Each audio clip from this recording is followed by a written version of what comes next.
My wife's unforgettable first love returned to the country, and I asked her for a divorce. She sneered. Do you think you can survive without me? But in the end, she was the one who couldn't survive, and she was the one who came back begging. Ava and I have been married for 12 years. I've taken care of her for 12 years, down to the smallest detail. Since her grandfather passed away, the vast wealth and responsibilities of the Moore family fell squarely on her shoulders.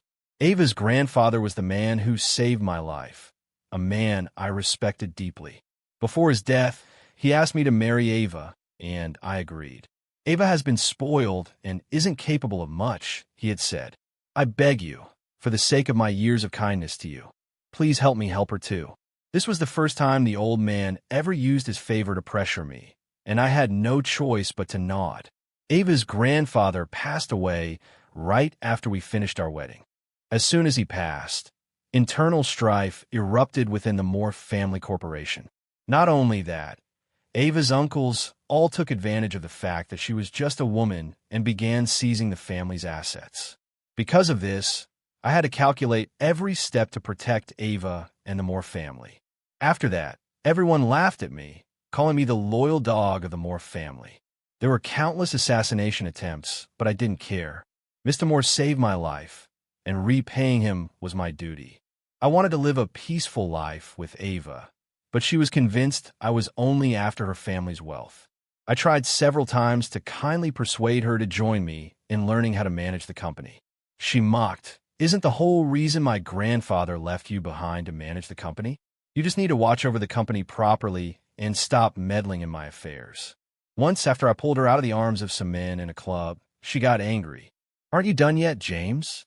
Do you really think just because we got married, you're my husband? Dream on.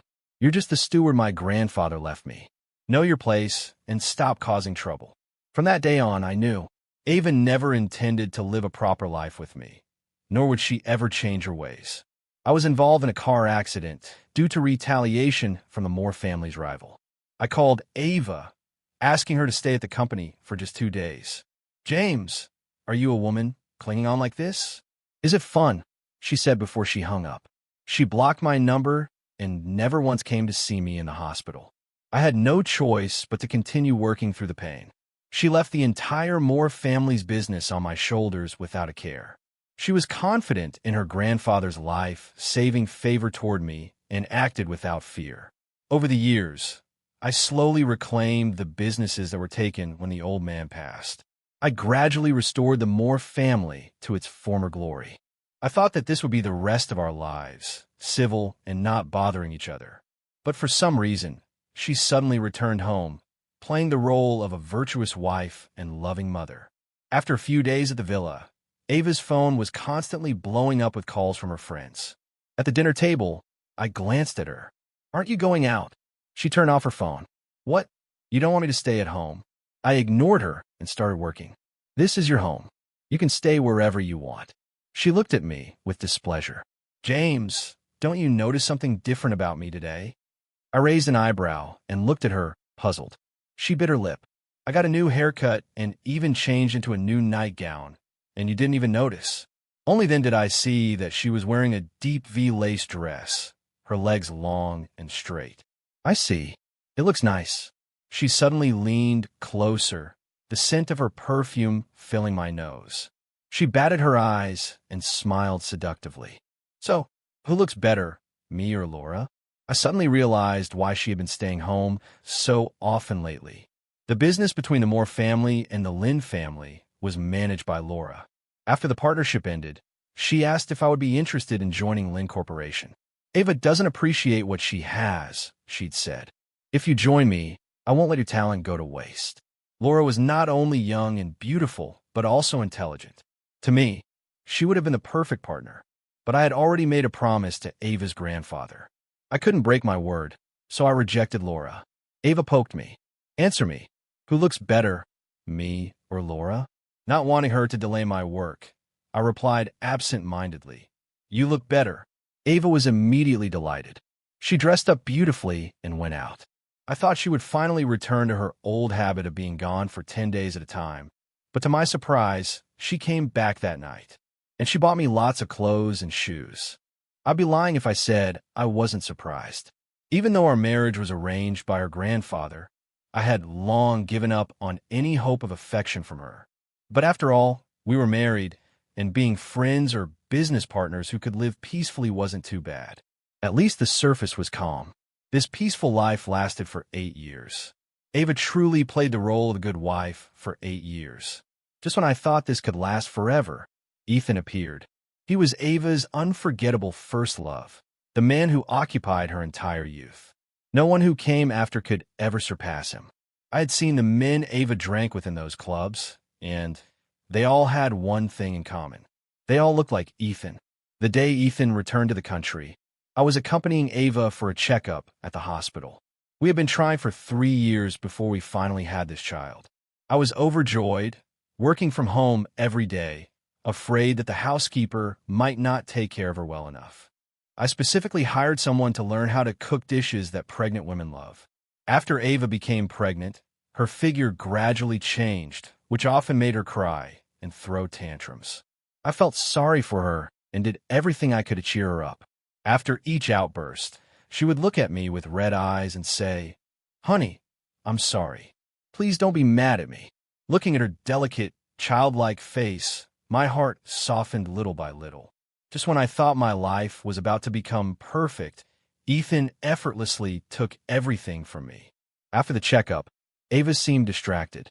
Her hand holding the phone turned pale, and she forced a smile at me. "Honey, you should go home first. I have a class reunion this afternoon, and I might be back late." I felt uneasy. "I'll drive you there." "No need. Honey, let the driver take me. I want to have your coconut chicken soup when I get home. Can you make it for me?" She pouted playfully at me, and I couldn't help but smile. All right. It took 5 hours to make the coconut chicken soup, and she would be home in time to enjoy it. The doctor said her pregnancy was stable as long as she didn't drink alcohol. That night, when Ava came home, her eyes were red.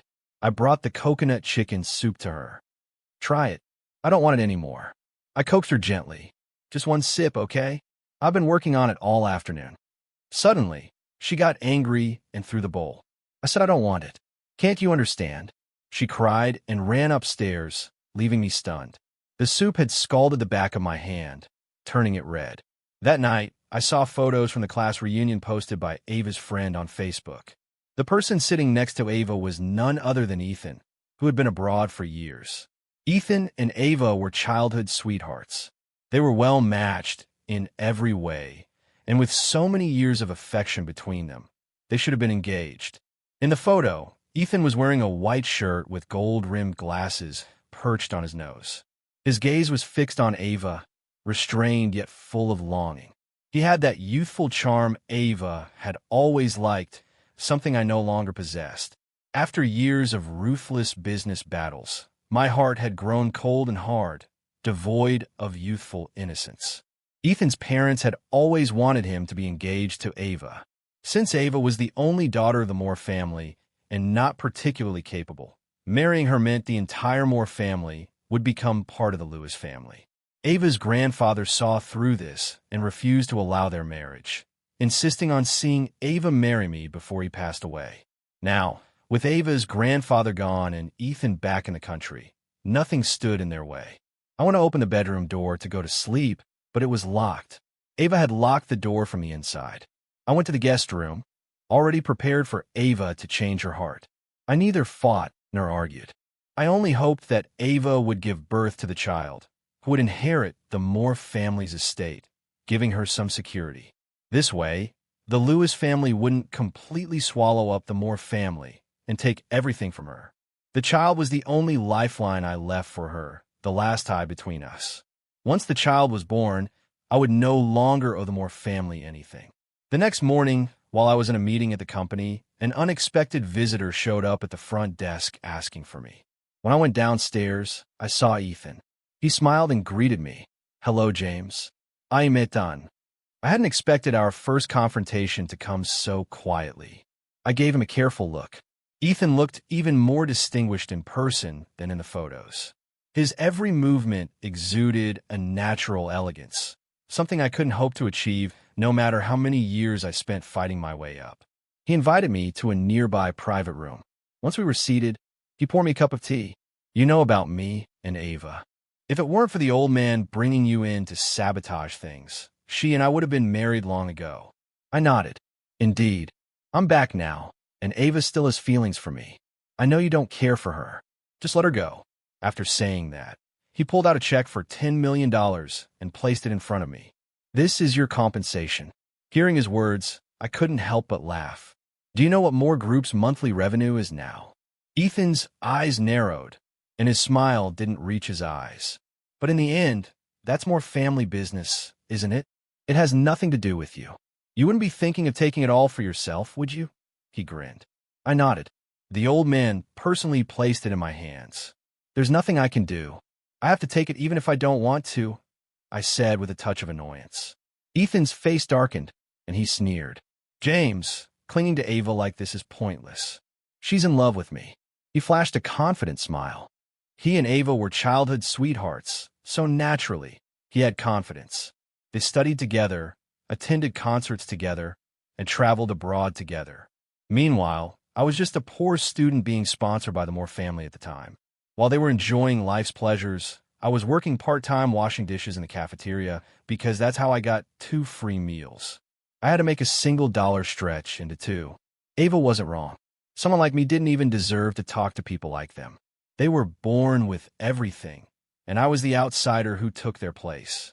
My presence had always been an eyesore, but none of this was what I wanted. They couldn't have it both ways. When they needed me, they had me marry Ava. When they didn't, they wanted to kick me aside. Why should I accept that? I stared straight into Ethan's eyes, not blinking. You know what this behavior of yours is called, right? You're the male version of a homewrecker. If you can't make her happy, yet you insist on keeping her by your side, you're truly disgusting. Ethan clenched his fists, furious, and tried to hit me, but I easily subdued him. An enraged fool. You really are pathetic.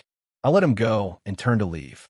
I drove home, and as soon as I opened the door, Ava threw a cup at me, hitting me in the head. Blood flowed down my forehead. Her furious gaze froze in place as she rushed over in a panic. Why didn't you dodge? I brushed her hand away, suddenly feeling exhausted. And you, Ava, why did you throw the cup at me? Why do you keep hurting me for no reason? I looked at her face and mentally etched it into my memory. Ava, haven't I treated you well all these years? Or have I done something to wrong you? Can you tell me why you're doing this to me? Is it just because I owe your grandfather my life? Do I deserve this treatment because of that? Tears suddenly streamed down her face as she anxiously grabbed my hand. No, honey, no, that's not it. It's Ethan. Ethan told me you met him today and even hit him. I laughed bitterly. So you're standing up for him? Taking revenge on his behalf? Is that it? I took a step back, raising my hands to prevent her from touching me. My voice was hoarse as I turned to leave. Ava, let's get a divorce. I'll have my secretary send you the papers. We're done. Ava panicked and rushed to hug me from behind. You're just mad, right, honey? Once you calm down, everything will be fine, won't it? Tell me. I pried her arms off me, completely drained. I am tired, Ava. Let's end this. Seeing the determination in my eyes, she finally realized I was serious. She cried and hit me. Don't regret this, James. I won't. I left as soon as I said it. She slammed the door behind me. Her devastated sobs echoed through the villa's doors, but I walked away without hesitation. I had never slept so well. When I woke up, it was already close to noon. My phone was full of missed calls from Ava. I drove to the office and opened the door, only to find Ava standing there. She threw the contract at my feet, raising her head and glaring at me fiercely. Didn't you want a divorce? Fine, let's get divorced. Go ahead and sign. Ava's delicate face showed signs of exhaustion. The dark circles under her eyes were barely concealed by her heavy makeup. It looked like she hadn't slept all night. I picked up the contract and read it in a few minutes. The terms of the divorce were extremely harsh. Not only was I required to give up control and shares of Moore Group, but she also wanted to take most of my personal assets. As for the properties, not a single one was left for me. Ava had a smug look on her face, certain that I wouldn't dare sign. My hands trembled with anger. How was this any different from being left with nothing? Seeing my trembling hand holding the contract, Ava's tone softened involuntarily. What do you say, James? If you don't sign, we can still. Before she could finish her sentence, I had already written my name without hesitation. You're crazy, James. Ava stared at me in disbelief. The confidence in her eyes was finally gone. She was afraid. Now, I don't want a single cent of the Moore family's money. My personal account has only a little over $80,000. If you need it, I can transfer half to you. I spoke calmly, my eyes filled with nothing but exhaustion. All these years, I had poured my heart and soul into the company and into Ava. Aside from necessary expenses, I hadn't bought anything extra. Since Ava wanted me to walk away with nothing, I would grant her wish. In this way, I would also repay the old man's favor completely. Seeing my resolute attitude, the reluctance in Ava's eyes gradually turned into anger. Fina, if you want to be noble, I'll grant you that. I'd love to see how long you can last with your 80,000 once you leave Moore Group. With that, she slammed the door in a fit of rage, just like yesterday. Looking out the window at the towering buildings, I glanced at the photo of me at 18 when I was sponsored by the Moore family. Finally, I'm free. Not long after leaving Moore Group, my phone started blowing up. When I saw the screenshots of Ava's post on her Facebook, I couldn't help but laugh. This was so typical of Ava. In her post, she announced that she had divorced me and warned that anyone who helped me would be going against her. Still as childish as ever. I turned off my phone and walked into a quiet bar on the side of the road. The burning liquid slid down my throat. The colorful lights flickered over my body, making me uncomfortable. Ava never liked me drinking, so after we got married, even when I had to drink for business, I'd wash up multiple times before daring to enter the house. But today, I could drink to my heart's content because I no longer had to care about her. I no longer had to care about anyone. I was finally free. From now on, I could live the way I wanted, and no one could morally manipulate me anymore. Mr. Harrison, what brings you here for a drink today? Aren't you in a hurry to go home and accompany your wife? I looked up to see a pair of playful eyes staring at me.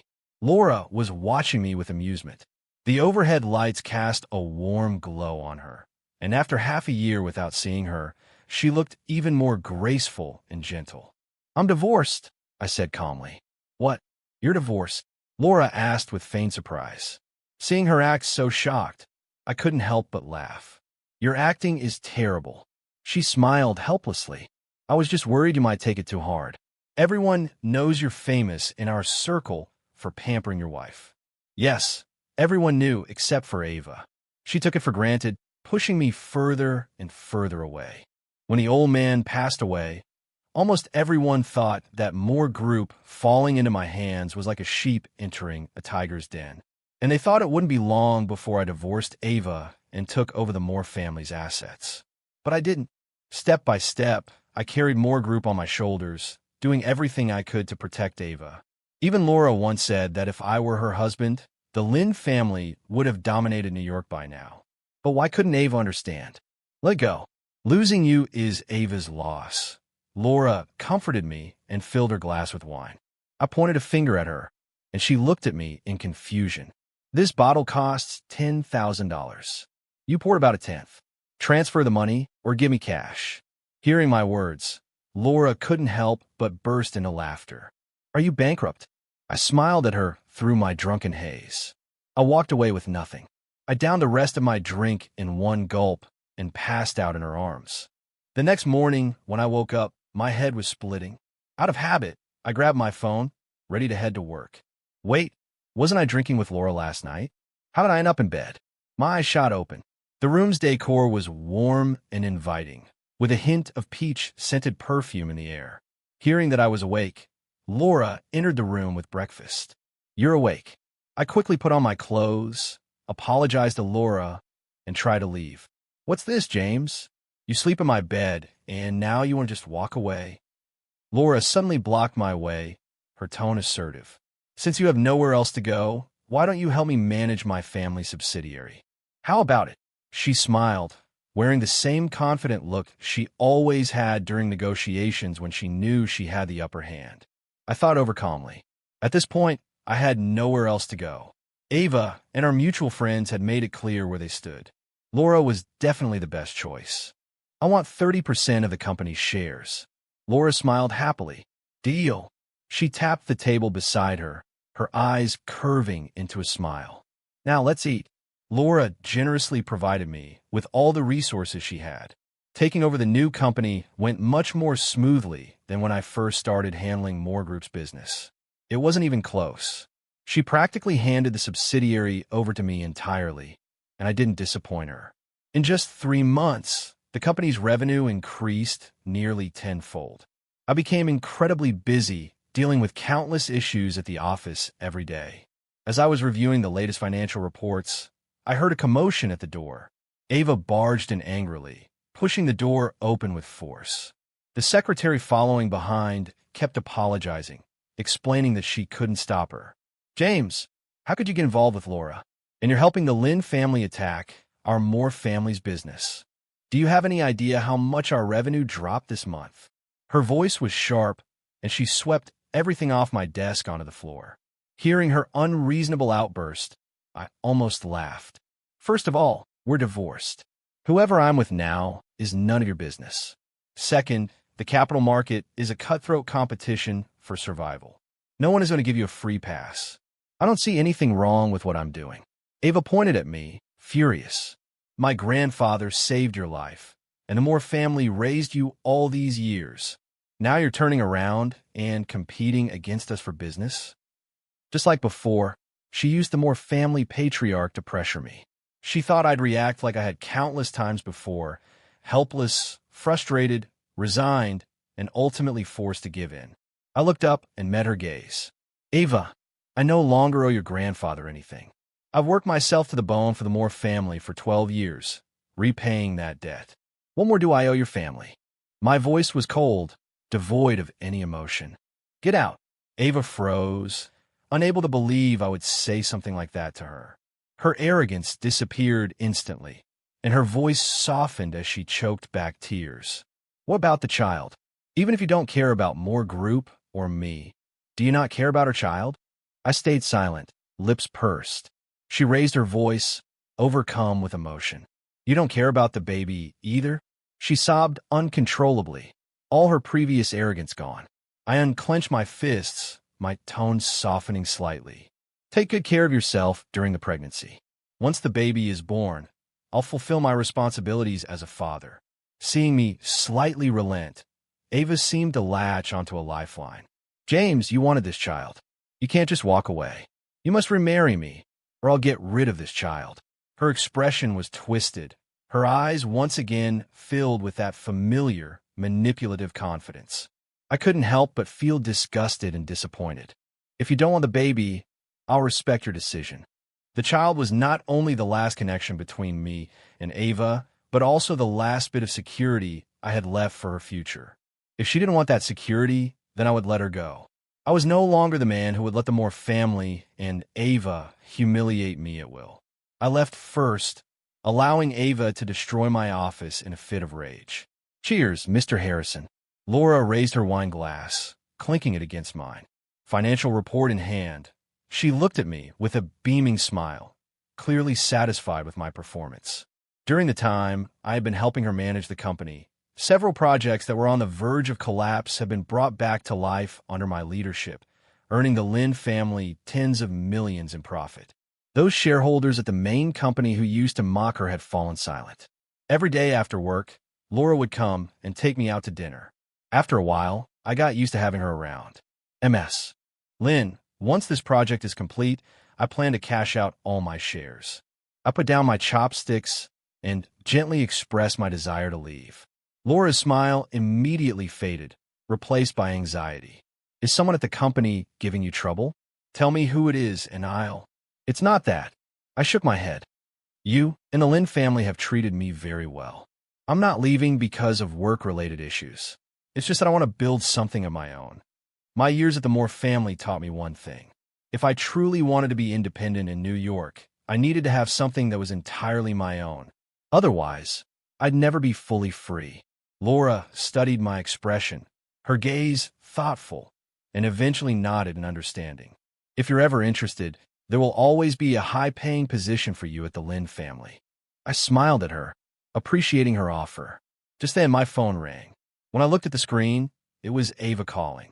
With a sigh, I reluctantly answered. James, I'm at the hospital right now. Laura asked, who is it?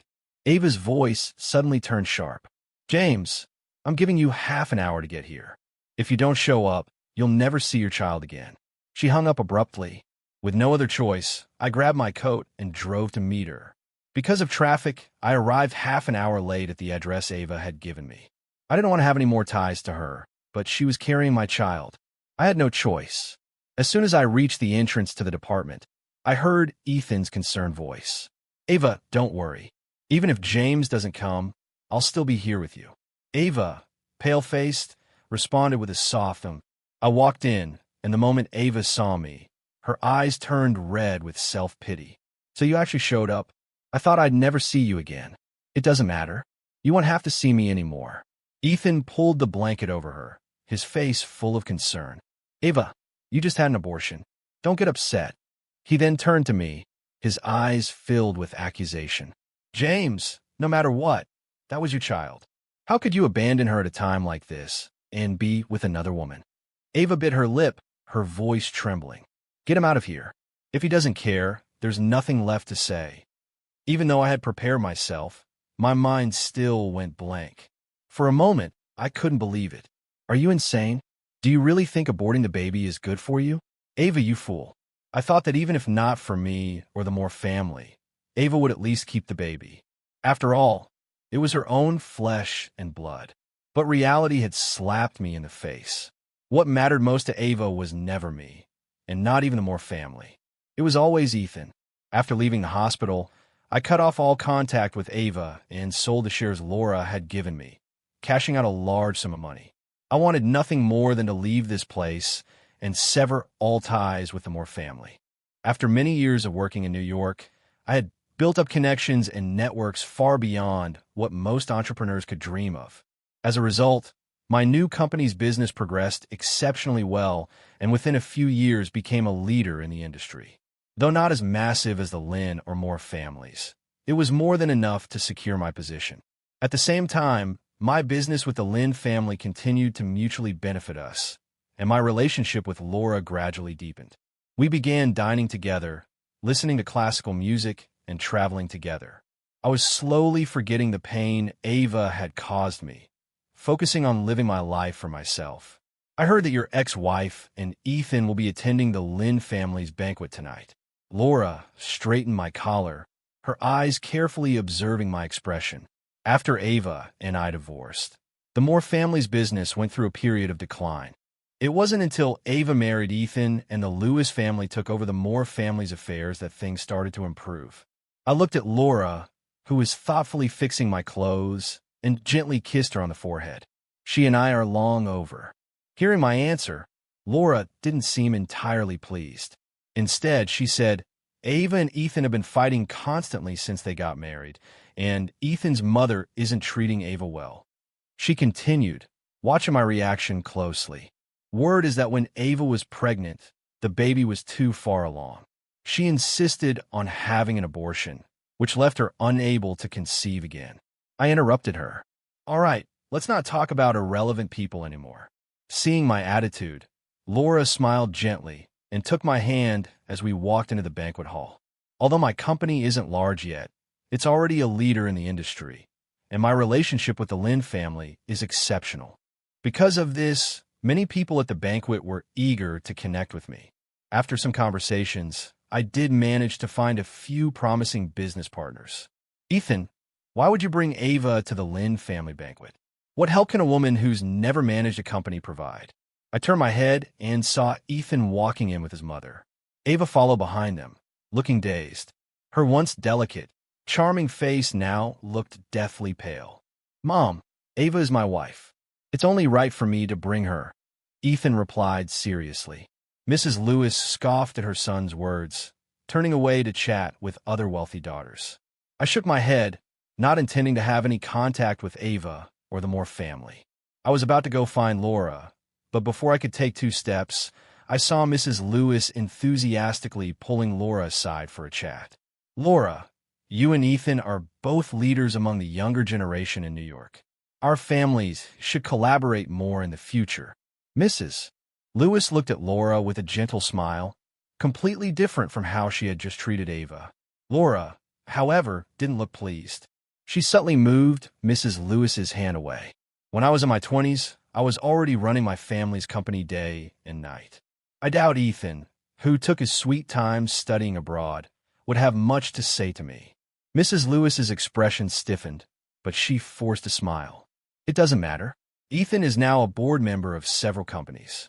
I'm sure you'll have more in common." Seeing that Mrs. Lewis still didn't know when to back off, Laura's face turned cold. "Since Ethan has married the Moore family's daughter, maybe you should spend more time caring for your daughter-in-law rather than talking to me." With that, she walked over to me, took my hand, and led me away. I couldn't help but sigh. Ethan is at least polite. How does Mrs. Lewis manage to be so irritating? Laura's expression remained calm. Probably because Ava can't have children. She's been wanting her son to divorce and remarry for a while now. Someone like Mrs. Lewis, who has benefited from taking advantage of others, wouldn't easily hand over her family's legacy in the future. Driving Ava to divorce is just a matter of time. I sighed again at Laura's words. Laura looked disgusted. They use their son to latch on to someone when it's convenient, and once they're done, they kick them out. The Lewis family is truly repulsive. The banquet went by quickly. The guests gradually left, and I glanced at the clock on the wall, ready to leave with Laura. By chance, we ran into Ava arguing with Ethan at the entrance. "Ethan, am I still your wife? Your mother publicly humiliated me at the banquet and was openly scouting for another wife for you. And you did nothing. Does your Lewis family even see me as a person?" Ava's face was drained of all color, and her lips were pale. Her eyes were filled with disappointment. Ethan's expression hardened as he grabbed her wrist. "Let's talk about this at home." Ava pulled her hand away forcefully, standing firm. "Let go of me. Since I married you, how many benefits has your Lewis family gained from Moore Group? How much has your status improved? I've endured countless humiliations from your mother. Now that you've drained everything from the Moore family, I'm no longer needed, right?" Hearing Ava's words, Ethan's temper flared as well. "Ava, be honest. Without the Lewis family stepping in, how long do you think Moore Group could have survived? As for my mother, she was wrong, and I'll make her apologize to you when we get home. Now, can you stop throwing tantrums and come home with me?" Ava's eyes reddened, and she let out a bitter laugh, stepping back. "Tantrums? Tantrums? You barely come home because of your work, and it's my fault for throwing tantrums. Your mother mocks me for not being able to have children, and that's also my fault?" Her eyes filled with pain, and her voice trembled as she continued. "And now your Lewis family publicly humiliates me, treating me as disposable. Is it also because of my tantrums?" Ethan's face darkened as he took a deep breath. "We'll discuss this at home, Ava." But something seemed to snap in Ava. She pointed at Ethan and shouted, "You're not even half as good to me as James was. If it weren't for you, I wouldn't have lost my child. Your Lewis family has been after the Moore family's assets from the start, trying to wipe us out." Hearing this, Ethan dropped all pretense and stormed out of the banquet, leaving Ava alone, collapsing in tears. I watched the scene unfold, feeling as though everything was happening as expected. But I wasn't happy about it. A few months later, Ava and Ethan divorced.